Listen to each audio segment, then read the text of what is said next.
Evangelho segundo escreveu João Marcos, capítulo 1, do 1 ao 8. Eu farei a leitura, peço aos irmãos que acompanhem. Então diz assim a palavra do Senhor.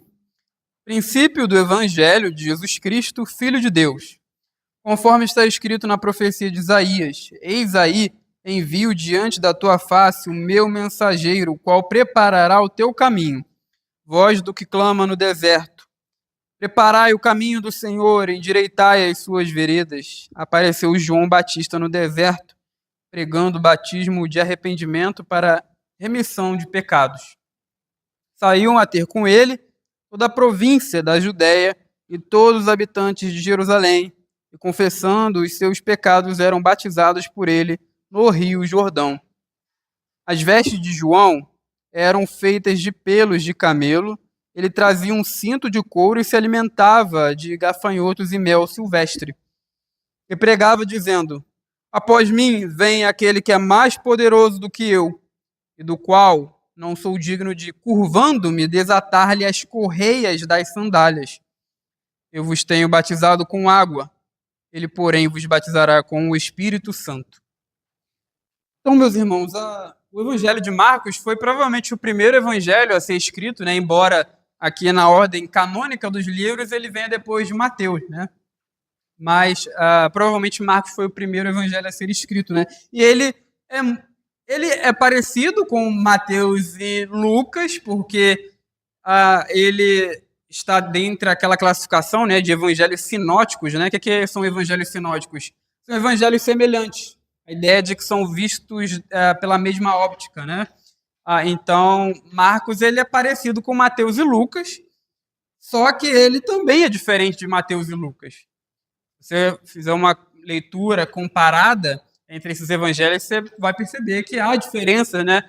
Então, você percebe que uma das características, tem várias, né? Mas uma das características do evangelho de Lucas é que Jesus, nesse evangelho, ele está constantemente agindo, né? Ele está fazendo algo o tempo todo. É um evangelho que tem menos discursos, embora tenha o discurso de Jesus, mas tem menos discursos e tem bastante ação, né? Jesus está fazendo algo o tempo todo. Então, para vocês terem uma noção, no próprio início aí do evangelho, nós vemos que Jesus é batizado, logo após ele é levado ao deserto, ele volta para a Galiléia e começa a pregar. Depois ele chama seus discípulos, ele cura o endemoniado, ele cura a sogra de Pedro, ele cura várias pessoas, ele se retira para orar, ele cura um leproso, ele cura um paralítico. Então Jesus está fazendo algo toda hora, né? É bem agitado o evangelho de Marcos nesse sentido. E o prólogo dele, né, essa parte que nós lemos é o prólogo. É a parte ali antes de começar a narrativa de Jesus. O prólogo ele também tem a sua agitação, né? Ele já é agitado porque ele começa a falar do profeta João Batista que pregava no deserto. Então, o Evangelho de Marcos ele começa bem diferente de Mateus e Lucas. Lembra que Mateus ele começa com a genealogia de Jesus. Depois ele vem logo falando ali da narrativa do nascimento e tal. Lucas também é a mesma coisa, que são as narrações ou narrativas da natividade ou da infância, do nascimento do nosso Senhor Jesus. Marcos, ele não traz essas narrativas aqui porque o propósito dele é outro, que é anunciado, o propósito do Evangelho de Marcos é anunciado logo no versículo 1. Ele está preocupado em falar sobre o princípio do Evangelho de Jesus Cristo, Filho de Deus. Essas primeiras palavras de Marcos, meus irmãos, nos informam sobre o que o evangelista vai falar do capítulo 1 ao capítulo 16. Tá? Então, qual que é o conteúdo de Marcos? É o Evangelho de Jesus Cristo, Filho de Deus. Né? Então, é isso que significa aí o versículo 1. E o que é Evangelho? Essa palavra, Evangelho, ela se tornou bem sagrada, né? Ou se tornou uma palavra, um termo sacro.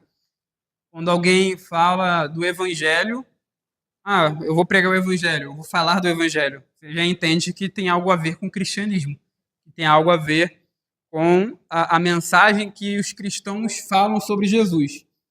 Mas essa palavra ela não era usada assim na época aqui do contexto de Marcos, né? Ela era uma palavra secular, digamos assim. O que significa evangelho? Significa simplesmente boa nova ou boa notícia. É isso que significa a palavra evangelho. Ela era usada assim no contexto popular, no contexto secular da época. E é interessante que uma inscrição antiga, que é a inscrição de Priene, que conta lá, ou contém o calendário oficial da Ásia Menor, determinando que o nascimento de Otávio, ou Augusto, o imperador Augusto, se tornasse a data que iniciava o ano novo. Então, o nascimento de Augusto nesse calendário era a data que iniciaria o ano novo. Foi proposto isso, né, pelo sacerdote lá da Ásia Menor. Isso foi registrado nesse calendário. E é interessante que lá fala que o nascimento de Augusto foi um evangelho para o mundo. O nascimento de Augusto foi o quê? Uma boa notícia, uma boa nova para as pessoas, né? Porque lembra que o imperador da época, o imperador romano, ele era visto como o salvador, né? O salvador enviado pela providência, ele era visto como um tipo de Deus, né? Como uma divindade. Então, ali o sacerdote querendo prestigiar o imperador Augusto, ele faz essa sugestão de que mudasse o calendário, né? Porque, olha, Augusto, o nascimento dele, ele ao vir ao mundo, é uma boa notícia para nós. Ele é o nosso salvador, né? Enviado pela providência. Marcos, ele liga o evangelho não a Augusto, mas a Jesus Cristo, o Filho de Deus.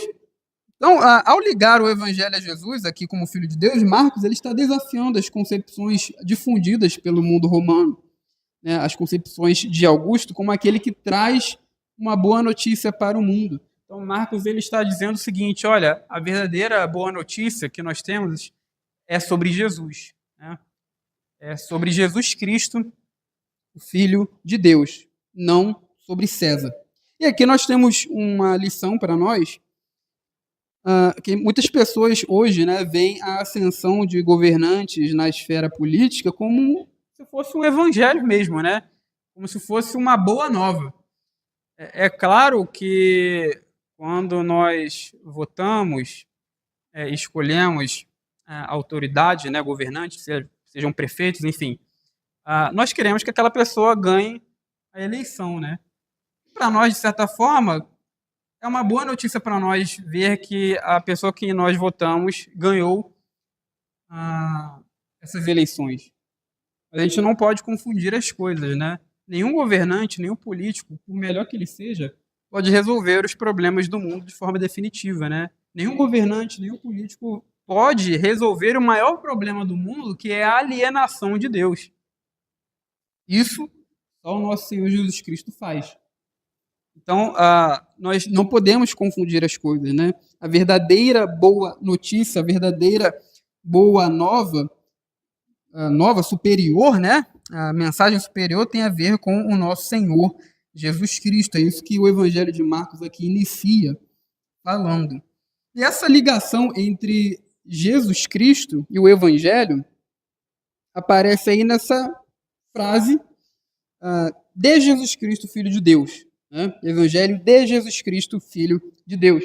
Essa frase aí, meus irmãos, ela pode ser entendida de mais de uma maneira diferente. Pode ser entendido como princípio do Evangelho que Jesus pregou, né? Que o Jesus Cristo, Filho de Deus, pregou, ou pode ser entendido no sentido de que princípio do Evangelho que é sobre Jesus Cristo. Tá? Então, na primeira opção, o texto aqui estaria falando do evangelho que foi pregado por Jesus, a mensagem que foi pregada por ele. Na segunda opção, seria que o evangelho é sobre Jesus. Tá? É diferente. Agora, há uma terceira opção também, que é entender as duas coisas aqui no texto. É possível entender assim. Ou seja, o evangelho ele foi pregado por Jesus, é o evangelho de Jesus, mas também é sobre a pessoa de Jesus. Isso aqui também é muito importante para nós, né? Porque o evangelho, ele foi pregado por Jesus, ele tem que ser sobre ele. Então, em muitas igrejas que nós alguns de nós, né, já frequentaram, outras pessoas frequentam aí, infelizmente, muitas dessas igrejas, nós encontramos ali pessoas tentando ou ligando a mensagem do evangelho a coisas que não tem nada a ver com a pessoa de Jesus, né? Elas veem a mensagem do evangelho como se fosse uma forma de subir na vida, né, que é o chamado de evangelho da prosperidade. Ou seja, elas pregam sobre a prosperidade financeira, enfim, normalmente a prosperidade financeira, né, mas outras coisas também elas pregam. Prosperidade na família, enfim. Então, elas ligam a mensagem do evangelho a essas coisas. O evangelho não é sobre isso. É claro que subir na vida, ser próspero financeiramente, é muito bom, né? Não é ruim, essencialmente ruim. Pode ser em certas questões, né? Em certos casos, mas essencialmente não é ruim. É uma coisa boa. Né? Só que isso não é evangelho. Falar sobre isso não é a mensagem de salvação para o mundo. Então não tem nada a ver uma coisa com a outra. Né? E Paulo, o apóstolo Paulo, ele fala, né, na sua primeira carta a Timóteo, lá no capítulo 6, versículo 5, sobre pessoas, homens pervertidos que fariam da piedade fonte de lucro. Ou seja, a mensagem da Bíblia, a mensagem do Evangelho, a piedade para eles é o negócio deles, é a maneira como eles enriquecem.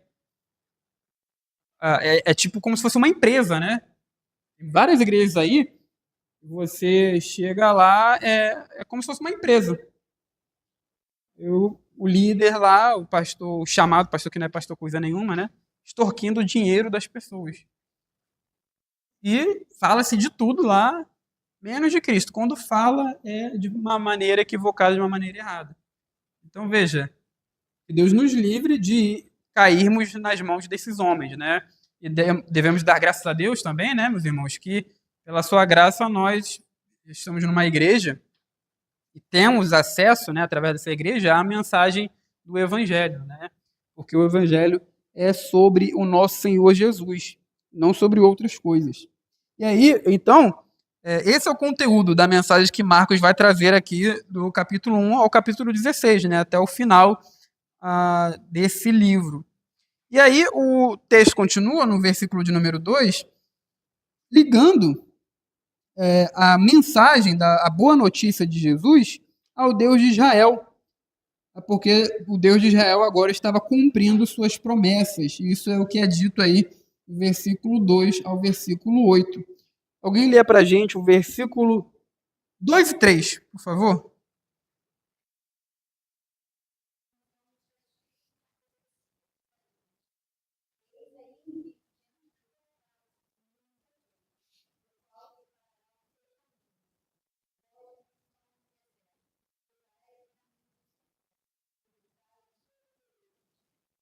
Então perceba que há uma ligação aí entre o versículo 2 e 4, né? Marcos ele poderia simplesmente chegar e dizer assim, ó, conforme está escrito na profecia de Isaías, apareceu João Batista no deserto. Ele poderia ter feito isso, mas ele escolhe citar diretamente a profecia a qual ele está se referindo, né? A profecia que ele está pensando. E aí, ele liga a João Batista a esses textos aí, ao texto de Isaías. Só que é interessante, meus irmãos, que ele diz assim, ó, conforme está escrito na profecia de Isaías. Só que a primeira linha aí da citação, depois dos dois pontos, a primeira linha da citação que Marcos traz não está em Isaías. Você vai lá em Isaías, vai ler o livro todo de Isaías, do capítulo 1 ao 66, você não vai achar. Eis aí envio diante da tua face o meu mensageiro, o qual preparará o teu caminho. Você não vai achar isso lá em Isaías, né? Isso aqui, provavelmente, o que Marcos tem em mente, né? É Malaquias 3.1, Malaquias 3.1, ou Êxodo 23.20. Eu vou ler aqui para os irmãos. Primeiro eu vou ler Êxodo, né, que vem primeiro. Êxodo 3.20 diz o seguinte: eis que eu envio um anjo, que aqui poderia ser mensageiro, né? Poderia ser traduzido como mensageiro. Eis que eu envio um anjo ou um mensageiro adiante de ti, para que te guarde pelo caminho e te leve ao lugar que tenho preparado. Está vendo? É muito parecido com o que Marcos está citando aqui. O outro texto é Malaquias 3:1. Eis que eu envio o meu mensageiro, que preparará o caminho diante de mim. De repente virá ao seu templo o Senhor, a quem vós buscais, o anjo da aliança, a quem vós desejais. Eis que ele vem, diz o Senhor dos exércitos. Então, perceba que ou Marcos tem em mente Êxodo 23:20 ou Malaquias 3:1. São textos muito parecidos, né? Agora, há a possibilidade também dele estar juntando esses dois textos. Tá? É possível que ele esteja citando, fazendo uma junção aqui entre Êxodo e Malaquias. E é interessante que nós encontramos judeus fazendo essa mesma junção, né? Juntando Êxodo 23:20 e Malaquias 3:1. É bem mais provável que Marcos tenha essa combinação em mente. E Marcos, né, para ele, o mensageiro é João, como nós vimos aí, porque ele vai começar no versículo 4 falando que apareceu João Batista no deserto. Só que ainda tem o texto que esse nós encontramos em Isaías, né, que é o versículo 3. Vós que clama no deserto, preparai o caminho do Senhor, endireitai as suas veredas. Né? Esse texto se encontra em Isaías capítulo 40. Isaías capítulo 40, versículo 3. Né? Tá até aí no rodapé, você tem essa Bíblia com inário, vai encontrar essa referência aí, Isaías capítulo 40, versículo de número 3. E é interessante que esse texto aqui, o capítulo 40 de Isaías, ele era muito importante para os judeus da época, era basicamente assim, um texto de muita reflexão dos judeus da época e também dos cristãos. Tá? Qual o motivo disso? Tem vários, né? Mas alguns deles são o fato de que Isaías 40 fala da restauração de Jerusalém. Tá? Isaías 40 fala da restauração de Jerusalém. Também fala do perdão de pecados de Jerusalém. Deus perdoaria os pecados do seu povo. E também fala que Deus voltaria para reinar em Sião. Lembra que quando o povo pecou contra Deus e Deus enviou o seu povo para o exílio, ele se retirou do seu povo. É interessante que o profeta Ezequiel ele tem uma visão de que a glória que estava no templo de Jerusalém, ela se eleva e se coloca num monte à parte, ou seja, é Deus se retirando. Só que vários profetas, inclusive Isaías, falou que, olha, um dia Deus vai restaurar o seu povo. E nessa restauração, ele retornará para reinar em Sião. Então, muitos judeus da época esperavam esse dia, né? Eles tinham essa expectativa, olha, a gente está esperando aqui o dia em que o nosso Senhor vai nos restaurar, vai nos livrar também da opressão romana e ele vai passar a reinar sobre todo mundo, aqui em Jerusalém ou no Monte Sião. Para você ter ideia, né? Isaías 40, versículo 1. Isaías 40, versículo 1 é citado lá em Lucas 2. Isaías 43 é citado em Lucas 1. Isaías 40, do 6 a 8, é citado em 1 de Pedro 1. E também Tiago 1. Isaías 40, versículo 10, é citado em Apocalipse 22. Isaías 40, versículo 11, é citado em João 10. Isaías 40, 13 é citado em Romanos 11 e 1 Coríntios 2. Então veja quantas vezes, né, os primeiros cristãos citaram o texto de Isaías. Era um texto muito importante, tanto para os cristãos quanto também para os judeus que esperavam o retorno do Senhor a Sião. Então, o texto fala aí dessa voz que clama no deserto, né? E essa voz fala, exorta para que se prepare o caminho do Senhor e endireite as suas veredas. Lendo o texto assim, de uma maneira mais crua, fica parecendo que o texto está falando mesmo de terreno, né? Endireitar o caminho do Senhor, endireitar as suas veredas, né? Se eu não me engano, lá Isaías também fala que os montes serão nivelados. Então, pode parecer que o texto está sendo literal e falando de estrada mesmo, né?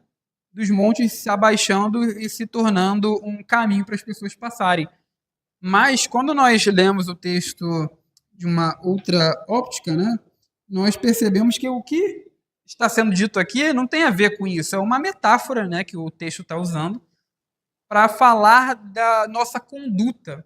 A Bíblia, ela muitas vezes usa essa ideia de caminhos, de veredas, para se referir à conduta humana, à maneira como nós vivemos.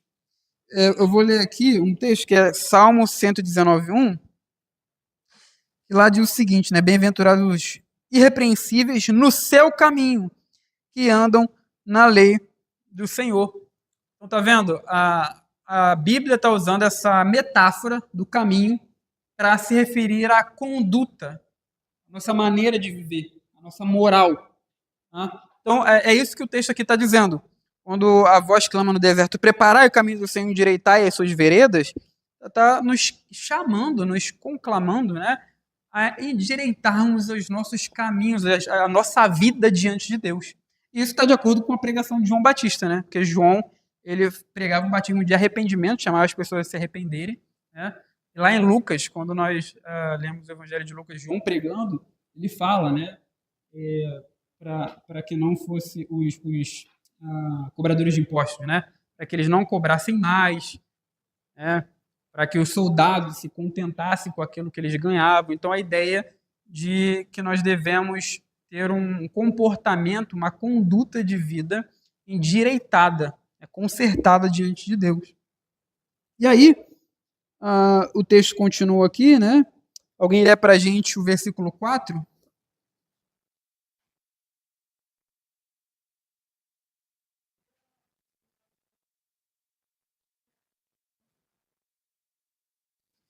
Então, meus irmãos, João, ele pregava um batismo de arrependimento para remissão de pecados, né? O que seria esse batismo de arrependimento para remissão de pecados, né? João estaria inventando uma nova prática? A gente não sabe se João está inovando aqui, né? Porque existiam práticas de purificação judaica, né? Que eram muito semelhantes ao batismo de João. Então, os judeus eles se purificavam, né? Eles se lavavam. E veja que João ele está também trazendo um tipo de lavar, né? O batismo seria isso, né? Um tipo de lavar. Então, a gente não sabe se essa prática de João realmente já era ligada à prática judaica ou se era uma coisa diferente, né?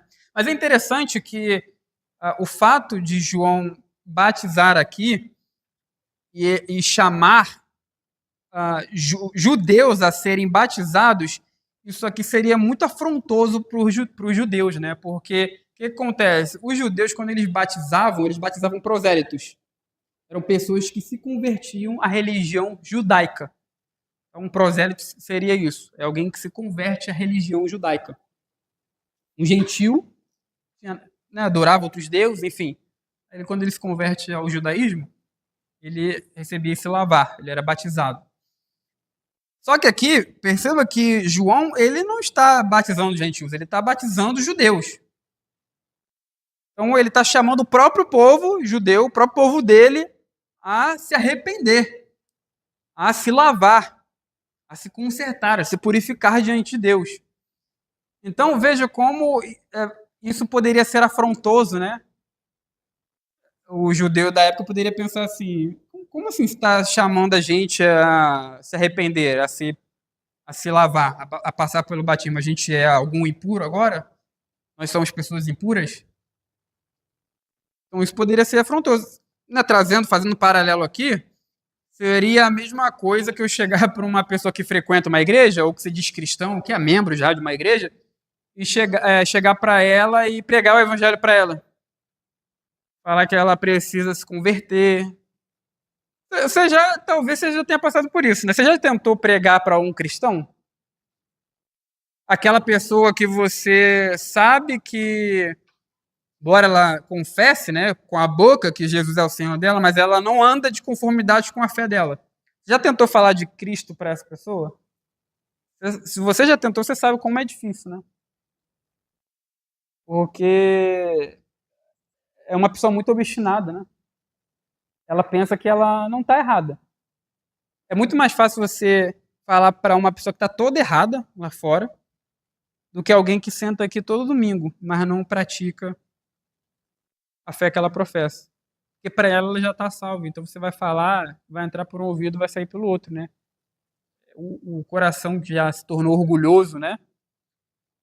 Então, essa nossa experiência de tentar pregar para alguém que é cristão pode ser muito semelhante ao que João Batista passou naquele momento. Ele está chamando o povo dele, é o povo eleito de Deus, judeus, né? Nós somos. A gente viu ele o pastor pregando no Evangelho de João. Ele falava, né? Nós somos filhos de Abraão. Nós somos descendentes da promessa, nós somos parte, nós estamos dentro da aliança com Deus. Então a gente não precisa se arrepender. Nós nunca fomos escravos, né? Eles dizem lá no capítulo 8 de João. Então, provavelmente João Batista ele sofreu uma resistência, né? E a gente vê uma certa resistência dos fariseus. Quando eles chegam lá, e aí João fala, né? Raça de víboras, quem vos induziu a fugir da ira vindoura? Produzir frutos dignos de arrependimento. Então vejo como é uma situação complicada, né? Do profeta aqui, né, de João.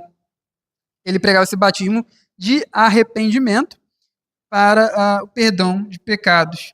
É interessante, meus irmãos, que o texto aqui ele não fala quando que a pessoa recebeu o perdão de pecados, se era no momento do batismo que João submetia a pessoa ou se era depois, tá? Então, o texto aqui, no texto grego, ele não dá essa clareza. Quando é que a pessoa recebia perdão? É agora ou é depois? Tá? Então, o texto ele não traz essa clareza. Mas a ideia de que o batismo que ele proclamava, se a pessoa se submetesse a ele, ela receberia o perdão, uma hora ou outra. Tá? E aí é interessante que quando nós olhamos aqui para o que João está fazendo, a gente pode se perguntar, né, o que significa tudo isso? Qual é o significado de tudo isso que João está fazendo aqui no Jordão? Provavelmente, quando João batizava as pessoas ali no Jordão, aquilo ali era um ato simbólico que simbolizava um novo êxodo que Deus ia operar, né? Lá em Isaías, vocês viram recentemente, né? Que lá em Isaías, Deus fala que vai operar uma nova libertação de novo para o seu povo. Essa libertação seria como um novo êxodo. Seria semelhante ao êxodo do Egito, né? Mas seria algo novo.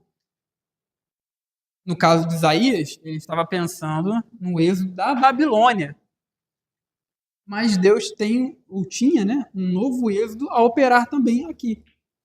O povo de Deus estava sob o domínio do Império Romano, e ele traria uma nova libertação através do Messias, né? Através de Cristo. O povo de Deus também aqui estava cativo do pecado e Deus libertaria eles da opressão do pecado, da opressão de Satanás, né? No caso, o Messias, o nosso Senhor Jesus, ele traz uma libertação que é muito maior do que ser liberto simplesmente no caso lá, né, do Império Romano. Ele nos liberta daquilo que estava por trás do império, que é o próprio diabo, era o próprio Satanás, que estava por trás daquilo. Então, Deus ele tinha um novo êxodo, uma nova libertação para operar. João Batista, ele sabia que esse momento estava prestes a chegar. Então, o batismo que ele pregava, que ele proclamava, provavelmente era um ato simbólico que estava ligado a esse novo êxodo que Deus tinha para fazer, né? Primeiro, né, de onde a gente está tirando isso?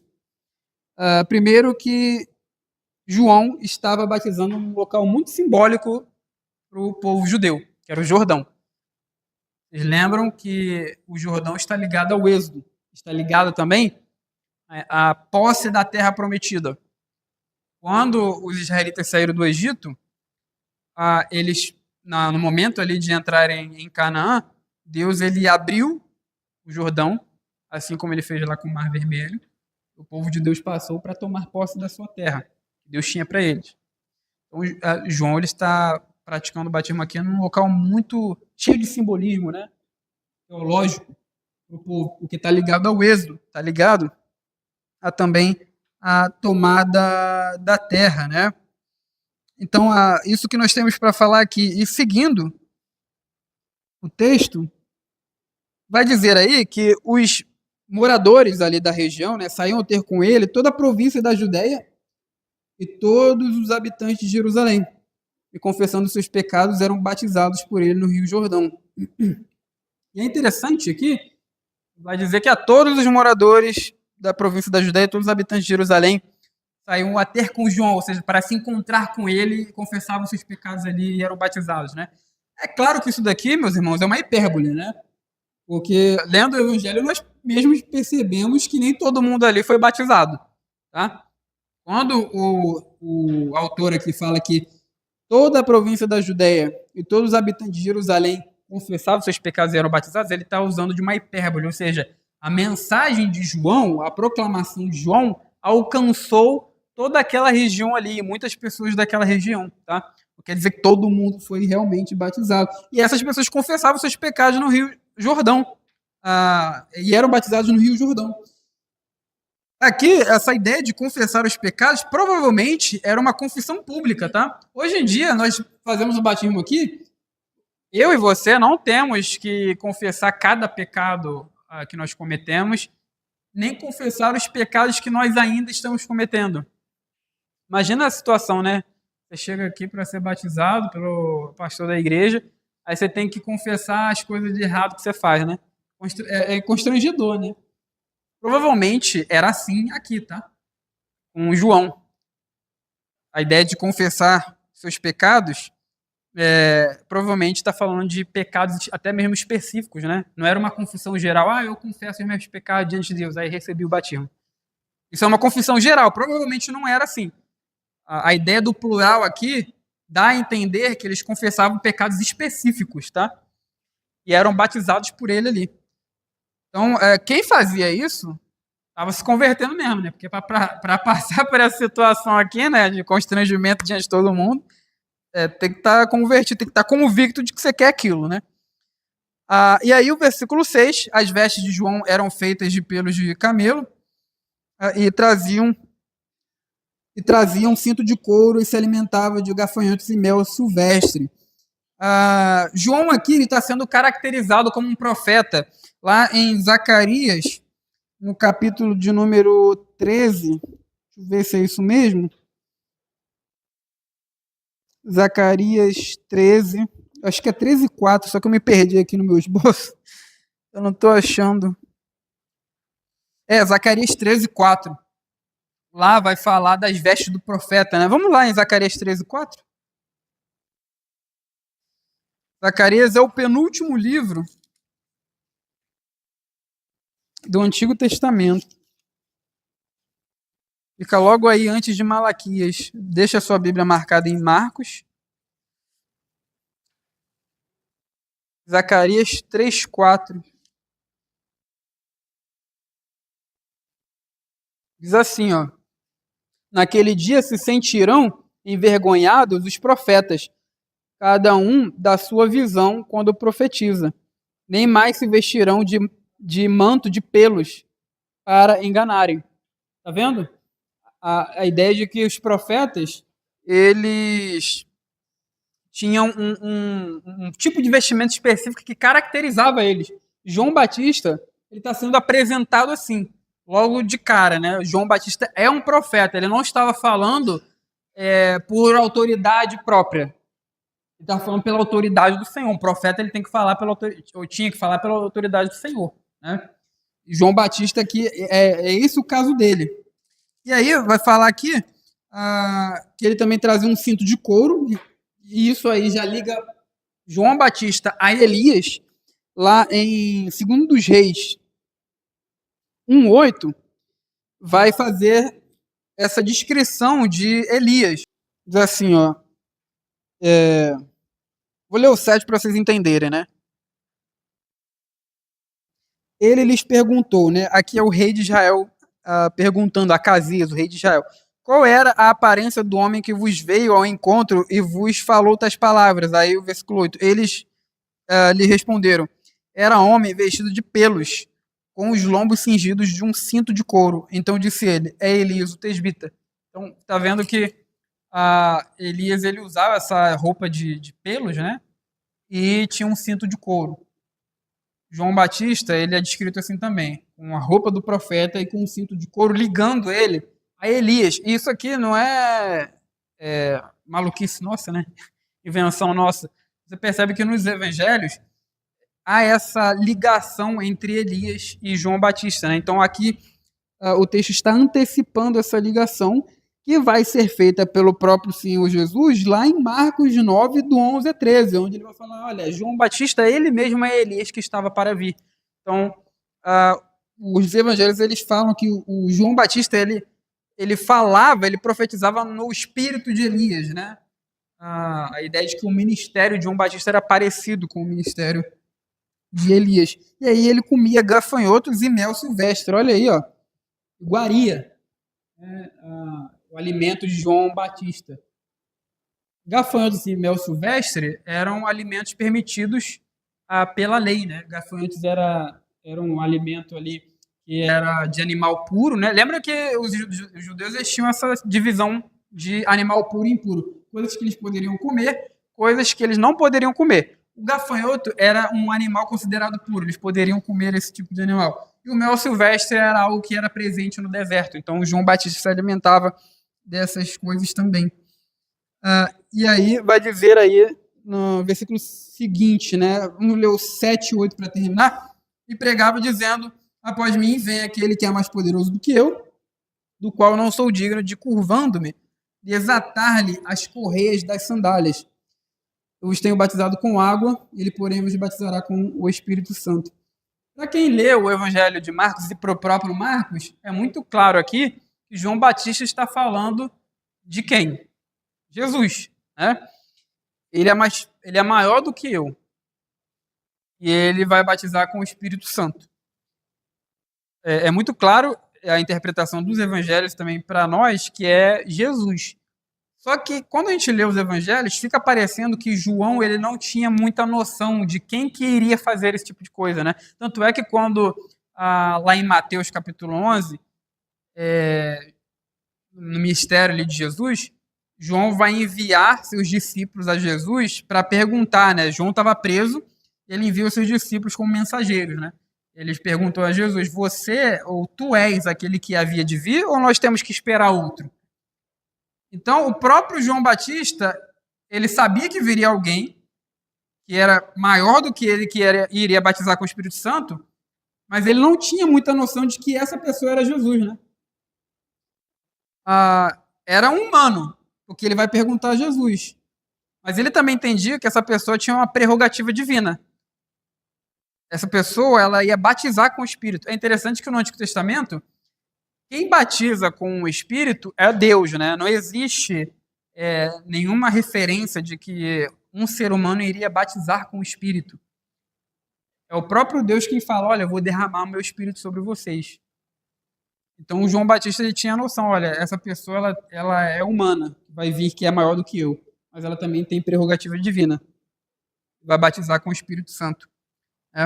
E essa pessoa é o nosso próprio Senhor Jesus, né? E aí, meus irmãos, uma aplicação que nós tiramos aqui de todo esse contexto de João Batista, é que João ele começou a pregar para que o povo endireitasse seus caminhos para a chegada do Messias. Ele era o precursor do Cristo, né?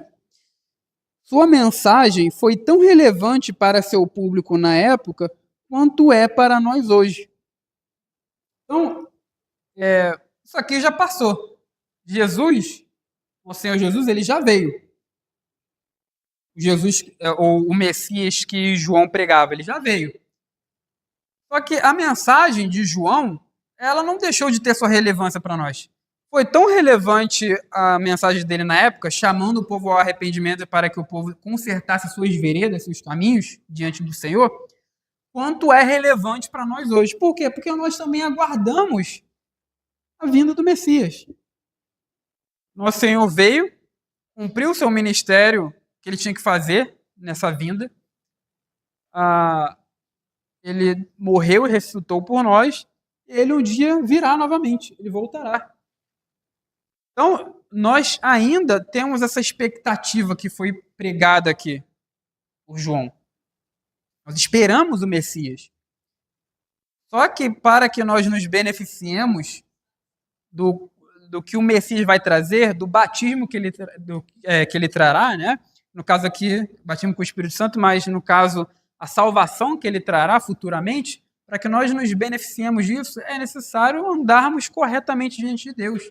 É necessário corrigirmos os nossos caminhos diante do Senhor. Claro, a salvação ela é pela graça, mediante a fé. Isso não vem de nós, é dom de Deus. Mas terá um dia em que Deus virá para julgar os ímpios, nosso Senhor Jesus virá para julgar os ímpios e salvar o seu povo desse mundo perverso, desse mundo mau. E aquele que não anda em santidade não verá o Senhor. É o que Hebreus fala, né? Sem santidade ninguém verá o Senhor. Ninguém verá a Deus. Então, veja que essa mensagem é relevante para nós hoje, né? Porque quando o Senhor Jesus voltar, ele espera que nós, como seu povo, tenhamos os nossos caminhos corrigidos diante dele, né? Mudemos a nossa conduta, para assim nos beneficiarmos da sua bênção, né? Da sua salvação. E aí fica uma reflexão, uma pergunta, né? De meditação e de alta reflexão para nós, né? O que nós precisamos endireitar na nossa conduta diante de Deus? O que nós precisamos mudar? Certamente, nós que estamos aqui reconhecemos que nós não somos perfeitos. E se pensamos assim, já mostra que nós não somos, né?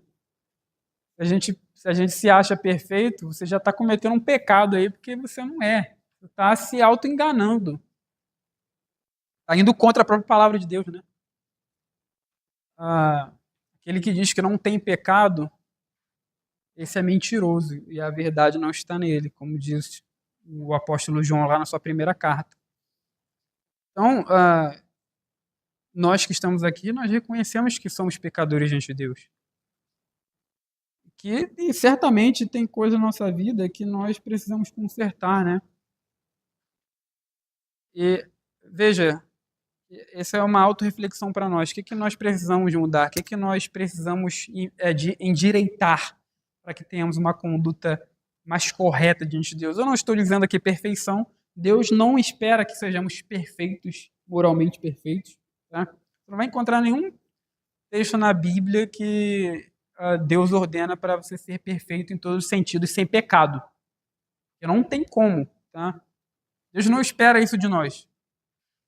Mas ele espera que nós, como povo arrependido dele, como pessoas que reconhecem seus pecados e que precisam mudar sua conduta, ele espera que nós nos consertemos naquilo que precisamos consertar. É a ideia de que, conforme o tempo vai passando, enquanto nós somos cristãos, nós começamos ali todo torto, né? Todo errado. Então, nós, conforme o tempo vai passando, nós vamos consertando, né? Mexendo no que tem que mexer, limpando o que tem que limpar, mantendo aquilo que já foi limpo, aquele cômodo, digamos assim, que já foi limpo, nós fazemos a manutenção daquilo. E as outras coisas nós vamos ajeitando, corrigindo, porque isso é necessário. Tá? Então, que Deus nos dê a graça de termos essa autoavaliação e corrigirmos na nossa vida aquilo que nós precisamos corrigir, para que nós sejamos encontrados íntegros e irrepreensíveis no dia da vinda do nosso Senhor Jesus Cristo. Que Deus nos abençoe.